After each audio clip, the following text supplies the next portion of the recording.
Well, she had that head bob, and she was like, you never listen to me. You only hear what you want to hear. I said, sure, I'd love a beer. Welcome to Intellectual Frog Legs. We have an Aunt Jean update. See, we've been getting lots of prayers for Aunt Jean, who at 83 years young, just had open heart surgery. It's been about 10 days. She's in rehab, and she's doing great. And I complain about a sore toe. Anyway, give it up for Aunt Jean. Here she is, right here.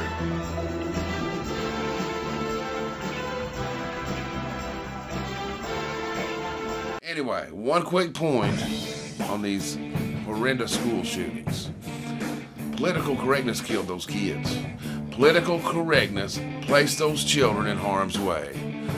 Political correctness created those absurd gun-free zones that they're like shooting fish in a barrel for these psychos. And the notion that criminals are going to follow any gun law, new or old, is as absurd as these fruit bats that created these dangerous gun-free zones in the first place. How's that any different than putting a sign on your house that says, oh, we don't have a security system? These dangerous criminal elements, they select the path of least resistance every time. Every time. So why don't we protect our children like we protect our gold? We protect our gold with guns. The president and Congress are protected by guns. Our movie stars are protected by guns. How about them going to a gun-free zone? You know what? Gun control is not about guns, it's about control. And Chicago is a poster child of how strict gun laws actually enable, increase, and embolden the criminal element. And it's time to start standing up in a forceful but civilized manner for our Bill of Rights. We better start doing it while we still can.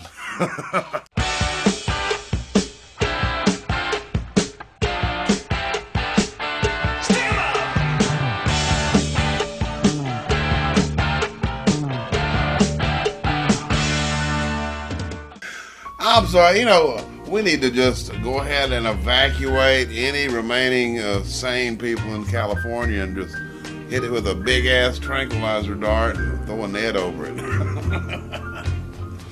A women's basketball team in California, I think Santa Clara or someplace, a women's basketball team now has a 50-year-old, 220-pound, 6'6" transgender.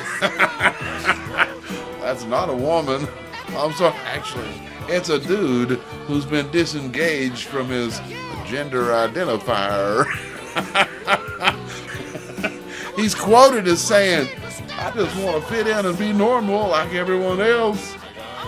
Okay, first thing, how about taking off the bra and quit pretending you're a girl? Sickos. Well, what the? Net. Hey, I watch Jordan's Intellectual Frog Legs, man, because I don't really like alphabets. And I wish you merry gentlemen, let nothing you dismay. Remember Christ our Savior was born on Christmas Day. To save us all from Satan's power when we were gone astray. Oh, tidings of comfort and joy. Comfort and joy. Oh, tidings of comfort and joy. Comfort and joy. Whoa. Anyway, on the last action-packed episode of Intellectual Frog Legs, we were making fun of the White House having 54 Christmas trees.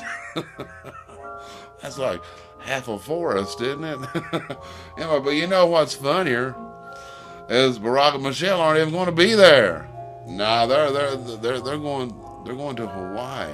Mele Kaliki Maka is a thing to say on a bright Hawaiian Christmas day. That's the island greeting that we send to you from the land where palm trees sway. It's like the Obamas live on a rigged game show where they win something expensive just for waking up. Michelle, pack your bags, you're going to Hawaii. You know, here's some great news for anybody with a heart at Christmas time. Uncle Omar and Aunt, what's her name? Zagnut Zuni. Anyway, Uncle Omar and Aunt Esther, they're both getting Obama phones so they can call each other and say hi. In the most touching display of Yuletide generosity almost ever. Obama sent his brother, his brother that lives in the hut, sent him some turtle wax. I understand he uses it on real turtles. They look great. Where'd he go? Huh?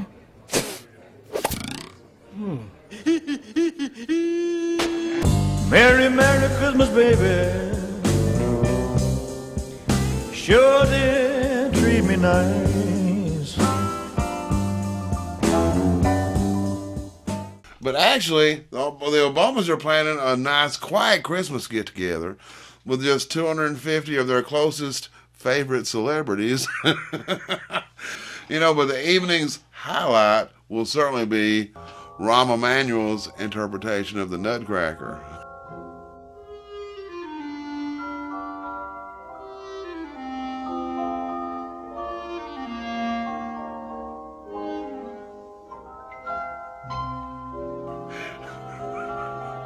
Hillary was going to help him until they found out she had to wear tights too. That's wrong.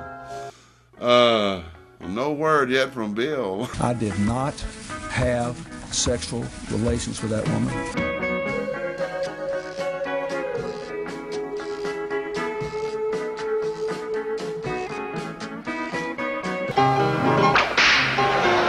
Christmas is my favorite time of year. Join me, Liberace, this Christmas Eve for a musical tribute to the holidays, where we'll have a host of celebrity guests singing a medley of your favorite songs.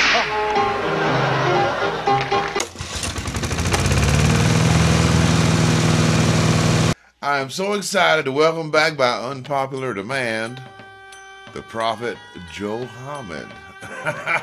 Prophet Joe Hamid, welcome to Intellectual Frog Legs. How you doing?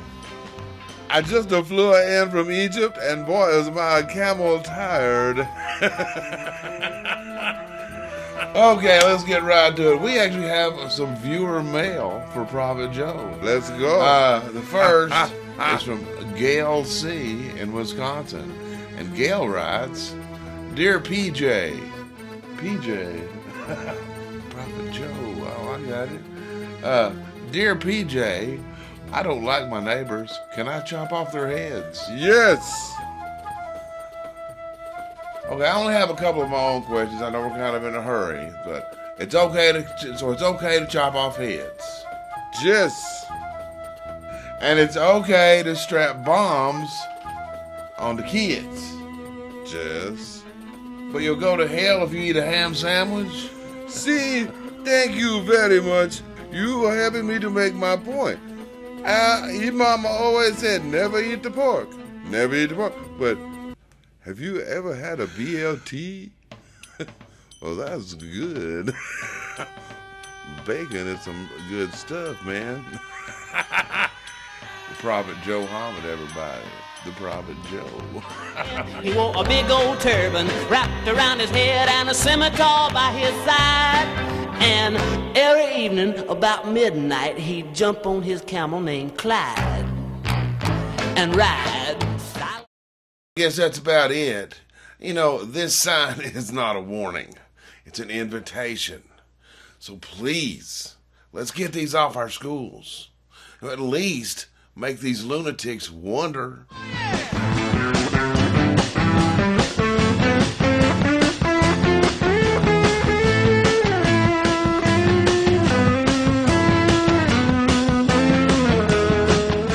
Anyway, thank you guys so much for being here. I want to thank Alfonso Rachel for interrupting the show. Zoe's my man. I hope you guys will stop by the website, intellectualfroglegs.com, and just start mashing buttons Some of them do some really cool stuff. And thank you for the PayPal donations. Those make Santa Claus go ho, ho, ho. And please keep sharing the videos with your friends and your neighbors and your mechanic and your hairdresser. Merry Christmas and God bless you guys. And I guess we'll see you at the bottom of the cliff.